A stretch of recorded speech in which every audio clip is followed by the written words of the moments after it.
inquestionável, né? Ele ilustra a maleabilidade de ideologias. O banqueiro anarquista. Olá, queridos ouvintes do nosso podcast Camões e Clarice, tudo bem com vocês? Eu espero que esteja tudo bem, porque comigo está tudo bem também. Então, estamos de volta para mais um episódio. E no episódio de hoje, nós vamos falar um pouco mais sobre o modernismo, não é mesmo? E com a nossa obra de hoje é O Banqueiro Anarquista, de Fernando Pessoa. Então, se você gosta de modernismo e quer saber um pouco mais sobre essa obra, então vamos lá escutar o nosso podcast de hoje.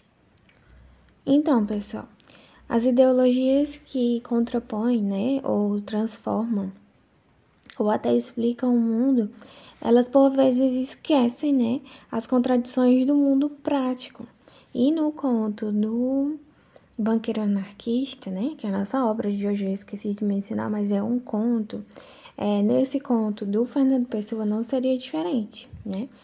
O conto, ele ilustra a maleabilidade de ideologias sociais entre os seus próprios defensores, né?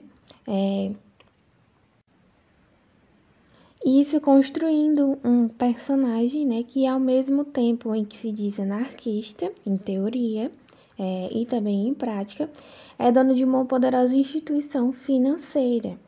Então, que é um banco. Então, aparentemente, a gente tem aí um paradoxo, né? E esse paradoxo, ele é explicado, né, ao decorrer do conto, né, com um refinado discurso sociológico do nosso autor, que é o Fernando Pessoa. O personagem, né, que Fernando Pessoa criou, ele carrega em si uma existência, né, à primeira vista quase que impossível. Numa conversa informal de fim de jantar, tem-se o palco, né, para revelar a trajetória recheada de nuances e também de soluções para o dilema que foi criado, né? Qual dilema seria esse? Seria de como se libertar das ficções sociais sem criar novas ficções sociais, certo? Então, esse conto ele foi publicado inicialmente lá em 1922, e no lançamento do conto, né, O Banqueiro Anarquista, conta a instigante apresentação feita por Francisco Maciel Silva, né, onde nesse próprio conto, né, o Fernando Pessoa, ele tece a história de um ex-militante operário que, frustrados com os rumos das ações políticas em seu grupo e também sobre outras coisas, ele procura fazer, né, uma revolução social, que lhe é possível, né, que é possível a sua própria revolução social.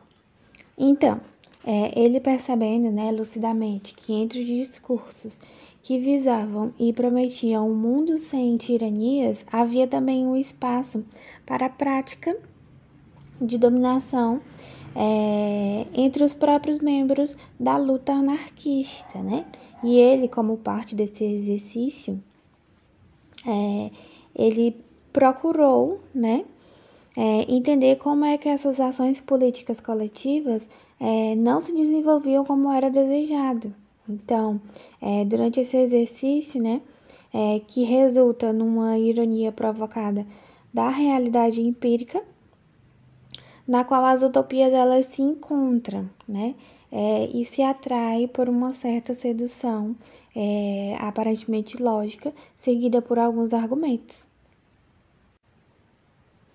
Porém, pessoal, né, a gente tem que ter um certo cuidado na hora de fazer a leitura, né, e se atentar a alguns pontos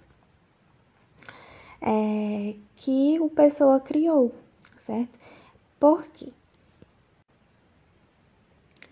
Porque Fernando Pessoa ele criou um personagem, né, que estaria legitimado a analisar com propriedade o anarquismo, porque afinal é um próprio anarquista, né, ao apontar as falhas da doutrina, enquanto seu interlocutor seria um leigo sem força para encontrar nenhum argumento para fazer uma exposição que seja bem feita, né, que seria bem feita. Mas isso causa uma certa estranheza, né? A ideia de que um banqueiro ele possa ser anarquista. E assim, talvez a gente possa imaginar, né, que seja um anarquista não praticante, certo? Ou fora da teoria, né? Não somente na prática. Mas o banqueiro, né, o banqueiro anarquista criado pelo Fernando Pessoa, ele vai resolvendo essas contradições ao longo do conto. Mas então, falando um pouco mais sobre a história, né, em si. A obra ela é um pouco pequena, né, um tanto quanto pequena, mas o Fernando Pessoa ele desenvolve uma história bastante interessante, né? É uma história de um encontro de dois amigos, onde um ele não é nomeado e o outro sim, ou seja, um é banqueiro e o outro não.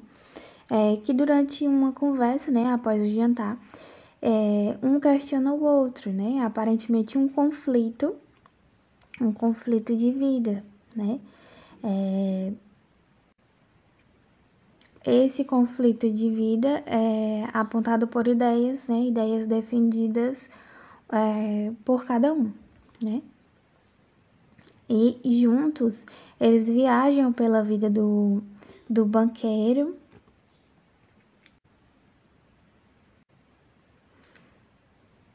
Dessa forma ele vai levando, né, o leitor desde a juventude humilde até o sucesso financeiro, né? A realidade atual do banqueiro, apresentando suas experiências de vida, suas percepções e também o idealismo, né?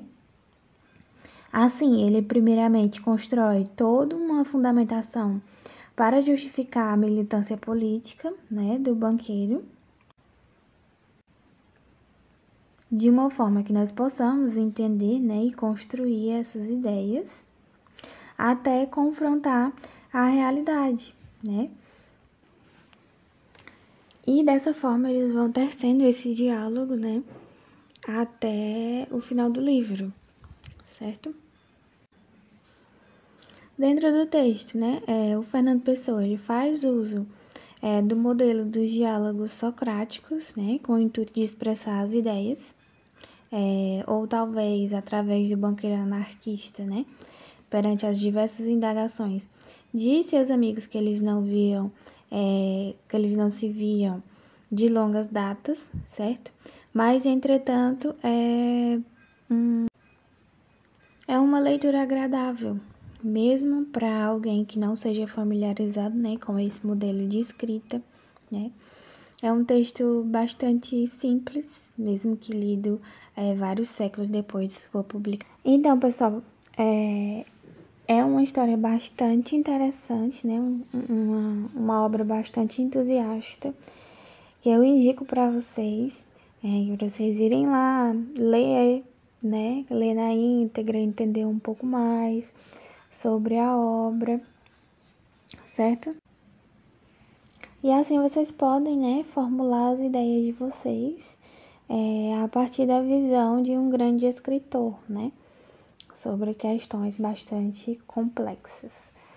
Então é isso, pessoal. Agradeço muito vocês pelo tempinho, né?